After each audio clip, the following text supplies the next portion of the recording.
Assalamualaikum, Mas Maja Channel.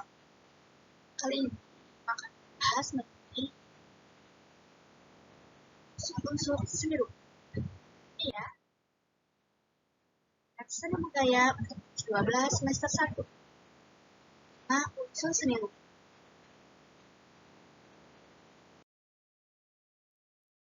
Nah, sebelum sedikit penjelasan mengenai unsur seni rupa. Karya seni yang dihasilkan seseorang seniman terdiri dari unsur seni rupa yang bersatu jadi kesatuan sehingga dapat dinikmati secara visual.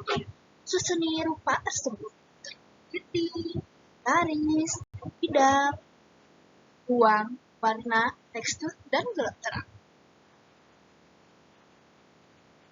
Unsur yang pertama yaitu dengan unsur titik. Titik adalah unsur yang paling dasar dari seni rupa. Titik dari dasar seni rupa karena bisa melahirkan ide, gagasan, lalu menciptakan sebuah garis, bentuk, dan bidang. Di samping itu, ada pula teknik lukis yang terkenal menggunakan kombinasi warna titik. Nah, seperti contoh di bawah ini ya, dengan menggunakan titik-titik dan gradasi dari titik-titik sehingga menghasilkan kombinasi titik yang sangat bagus. Selanjutnya adalah unsur garis. Garis adalah kumpulan titik terbentuk melalui goresan atau tarikan dari titik satu ke titik lainnya. Secara definisi, garis adalah goresan atau batas limit dari suatu benda, ruang, bidang, warna, tekstur, dan lainnya. Garis membentuk dimensi memanjang dan memiliki arah serta sifat-sifat khusus seperti panjang, pendek, vertikal, horizontal, bergelombang, melengkung, dan masih banyak lagi. Nah, contohnya di sini adalah lukisan Avandi yang segaris. Nah, kita lihat Avandi yang ekspresif menggunakan berbagai macam garis baik tidak beraturan dan membentuk sebuah lukisan karya potret miliknya.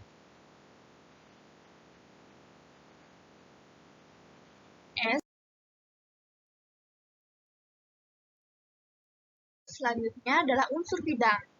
Nah, di sini bidang adalah unsur seni rupa yang dihasilkan dengan menggabungkan beberapa garis hingga membentuk beberapa sisi.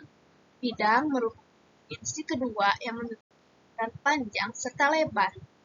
Bidang dibagi menjadi dua. Yang pertama, bidang geometri, yang seperti persegi, segitiga, lingkaran, dan sebagainya. Lalu bidang organik, seperti bidang bebas. Selain itu, bidang juga memiliki sifat yang variatif sesuai dengan bentuknya.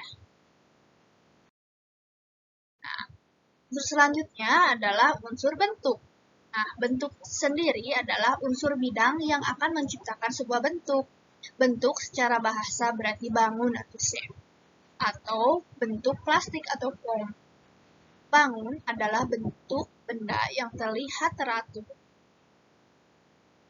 yang terlihat oleh mata seperti bulat, persegi, tak teratur, dan lainnya. Sedangkan bentuk plastis adalah bentuk benda yang terlihat karena adanya unsur nilai atau value karena ada unsur nilai dalamnya. Seperti misalkan dari bangun kita bisa membuat kulkas, lemari, meja, dan sebagainya.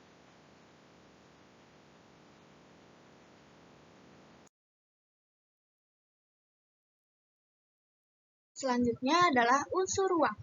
Ruang merupakan unsur dari seni rupa yang punya sifat yakni nyata dan semu. Dalam sebuah karya dua dimensi, ternyata ruang memiliki sifat semu, dikarenakan hanya memiliki penggambarannya saja. Sedangkan unsur ruang yang ada dalam karya tiga dimensi memiliki sifat yang nyata. Hal tersebut berarti bahwa karya dapat dirasakan secara langsung. Nah, gambar yang di samping ini adalah ruang berupa semu karena berupa wujudnya dua dimensi. Kita menggambar sebuah denah maupun restoran maupun kafe ataupun sebuah gedung, tapi hanya sebatas bidang dua dimensi. Meskipun ruangannya tercipta, tapi unsurnya adalah ruang semu. Selanjutnya adalah unsur tekstur. Tekstur pada seni rupa adalah sifat dan keadaan permukaan bidang pada suatu karya. Tiap benda tentu memiliki tekstur yang berbeda, meski ada juga yang hampir sama. Tekstur terdiri dari dua, yaitu tekstur nyata dan semu. Tekstur bisa kita ketahui dari indera penglihatan maupun perabaan. Jika perabaan kita tidak bisa, kita bisa melihat dengan indera penglihatan bahwa apakah tekstur itu memiliki kasar, halus, lembut, dan sebagainya. Itu bisa terlihat dengan sekilas kita melihat suatu lukisan. Selanjutnya adalah unsur warna. Salah satu unsur seni rupa adalah warna. Warna membuat karya seni lebih hidup, ekspresif. Berdasarkan teori warna, terdapat cahaya 7 spektrum warna. Nah, ini bisa kita lihat dari warna-warni yang dihasilkan, misalnya merah, kuning, hijau, jingga, oranye, dan sebagainya. Warna di sini juga memiliki sifat yang berbagai macam. Ada yang objektif, ada yang subjektif. Warna juga bisa menunjukkan suatu pemaknaan, baik simbolis maupun makna lainnya. Ada pula warna yang menghasilkan warna panas dan warna dingin. Nah, ini akan kita bahas lebih dalam di bab selanjutnya. Nah, kemudian adalah unsur gelap terang. Unsur gelap terang pada karya seni rupa timbul karena adanya perbedaan intensitas cahaya yang jatuh pada permukaan benda. Perbedaan ini menyebabkan munculnya tingkat nada atau warna yang berbeda.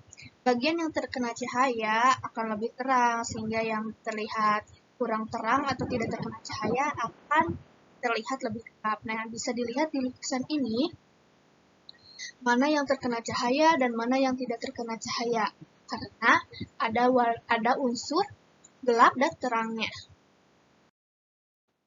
Sekian yang bisa Ibu sampaikan. Mudah-mudahan kalian mengerti di materi unsur seni rupa.